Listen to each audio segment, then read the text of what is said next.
अधिवेशनाच्या पहिल्याच दिवशी विरोधक आक्रमक, धनंजय मुंडे आणि माणिकराव कोकाटे यांच्या राजीनाम्यासाठी आग्रही, गोंधळामुळे विधानसभेचं आजचं कामकाज स्थगित।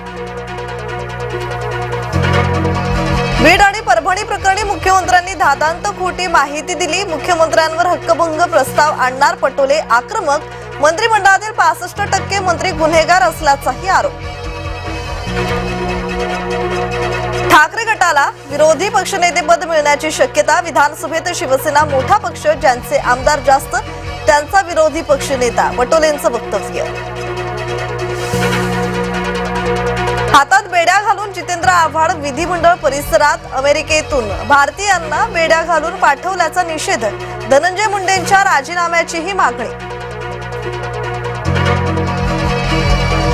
देशमुख हत्या प्रकरणातील आरोपपत्रातून अनेक धक्कादायक खुलासे समोर, 66 भक्कम पुरावे आणि 184 जबाब, महत्त्वाचे सुदर्शन घुलेचं एटीएम कार्ड, पॅन कार्ड आणि बँक पासबुक गाडीत सापडलं।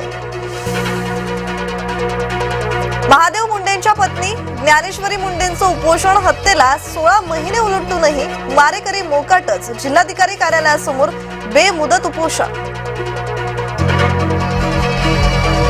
अमरावतीत शिवसन्मान महामोर्चा, प्रशांत कोरटकरने शिवरायांवर केलेल्या वक्तव्याचा निषेध, कोरटकरवर देशद्रोहाचा गुन्हा दाखल करण्याची मागणी।